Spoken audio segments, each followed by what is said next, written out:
In a rich and wide-ranging conversation, astrophysicist Neil deGrasse Tyson and physicist Brian Cox explore themes of emergence, the structure of the universe, the nature of particles, and the deep questions at the intersection of physics and philosophy. The dialogue touches on the evolution of scientific understanding, from Kepler's insights on snowflakes to modern quantum field theory, the complexities of consciousness, and the mysteries of spacetime, black holes, and fundamental physics. Alongside this, they delve into the nuances of scientific knowledge, the challenges of misinformation, and the evolving interface between science and popular culture. Brian Cox begins by highlighting the concept of emergence as a profound question about how complex structures and phenomena arise from simple underlying physical laws. He refers to Johannes Kepler's 17th-century contemplation of why snowflakes exhibit six-fold symmetry, a question now understood through the molecular shape and bonding angles of water molecules, but one that represents how patterns emerge in nature. This historical perspective frames emergence as a natural bridge from simple particles to complex life forms. The conversation shifts to examples such as bird flocking behavior, which cannot be predicted solely from the study of individual birds, illustrating that new collective properties manifest at larger scales. Consciousness is described as possibly the most well-known emergent property. It arises from certain configurations of atoms and molecules, but cannot be reduced simply to their individual parts. Cox and Tyson discuss the scientific preference for what is termed weak emergence, where complex phenomena can, in principle, be understood from fundamental laws, versus strong emergence, which suggests truly novel phenomena beyond explanation from underlying components. Cox adopts the former view, acknowledging that while consciousness emerges from neural systems, the brain's complexity makes direct derivation from particle physics impractical. Throughout, the discussion emphasizes that multiple levels of description exist across sciences, from particle physics to biology, with each appropriate in its own realm. Deep understanding at one level need not mean a practical or meaningful description at another, reinforcing the layered structure of scientific knowledge. A stimulating idea arises around the notion that life, at its core, may be understood as a form of information processing or computation. Cox entertains the provocative interpretation that life's essence transcends its biological substrates, DNA, cells, and biochemistry, and is instead rooted in patterns of information flow, much like a quantum computer operates through quantum bits, qubits. This analogy raises the possibility that artificial intelligence and artificial general intelligence could represent new life forms born from emergent computational processes, echoing age-old philosophical and scientific debates about what it means to be alive or conscious.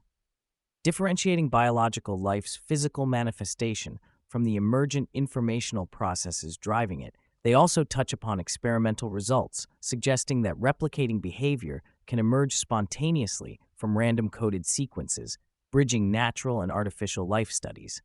This frames life as not just a chemical phenomenon, but as an emergent computational process, inspiring reflections on AI's potential evolution and its implications for humanity. The hosts address the practicality of scientific disciplines, focusing on different scales and phenomena. Although everything has an origin in physical laws, studying biology through the lens of particle physics is futile, as illustrated by the example of the Standard Model's inability to meaningfully explain brain function. The Standard Model itself, while extraordinarily successful at describing fundamental particles and forces, except gravity, does not provide answers to all questions. Many parameters remain unexplained, such as why particles come in 3 generations, or the exact mechanics of the Higgs boson giving particles their mass. This acknowledgement underscores the distinction between foundational physics and applied sciences and highlights the evolving nature of scientific inquiry, with continuous refinement driven by new discoveries and existing unknowns. The conversation also touches on the practical limitations of scientific observation and terminology, noting that quantum particles are excitations of fields and that particle remains a convenient but somewhat archaic term rooted in experimental outcomes. One of the cutting-edge topics Cox discusses is the idea that spacetime itself may be an emergent phenomenon, not fundamental, but arising from more abstract underlying structures. Recent theoretical work involving networks of qubits, elements of quantum information, suggests that space and time, and even geometry, could arise from quantum entanglement patterns that resemble computations within a quantum computer. While this does not imply that the universe is literally a simulation, it introduces a radical rethinking of the fabric of reality. They explore the possibility that wormholes, conjectured entities in general relativity, could be entwined with quantum entanglement, offering a deep connection between geometry and quantum mechanics, exemplified by the ER-EPR hypothesis. This framework potentially addresses long-standing puzzles like the black hole information paradox, suggesting mechanisms by which information escapes black holes despite classical expectations. While provocative, the hypothesis remains a nascent and mathematically complex area of research without firm experimental validation. Causality and the arrow of time are also discussed in this context, with Cox expressing the belief that fundamental causality will be preserved even if spacetime is emergent, aligning with Stephen Hawking's chronology protection conjecture. Such discussions underscore the significant unresolved questions at the interface of relativity, quantum theory, and cosmology. A detailed listener question leads to a fascinating discussion of what might happen when quarks, the fundamental constituents of protons and neutrons, are pulled apart by the extreme tidal forces near a black hole's singularity.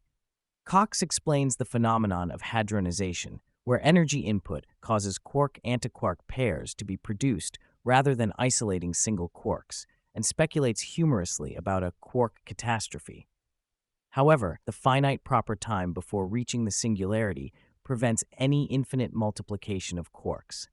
This leads to reflections on the nature of singularities, which remain mysterious because current physics cannot describe them fully.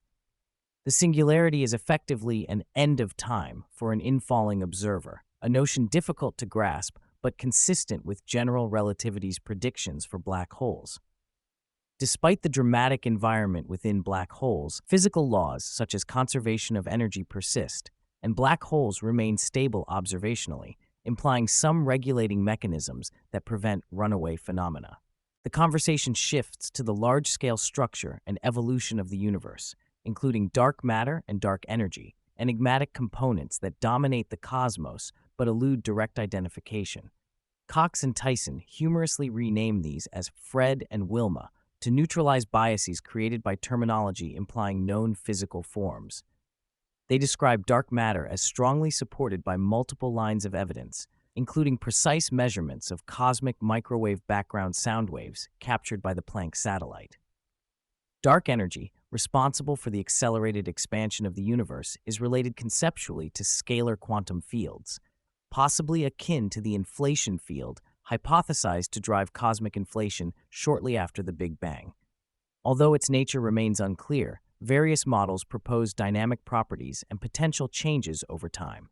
The interplay of these phenomena with the fabric of space, the cosmological constant, and large-scale observations remains a central puzzle in modern cosmology.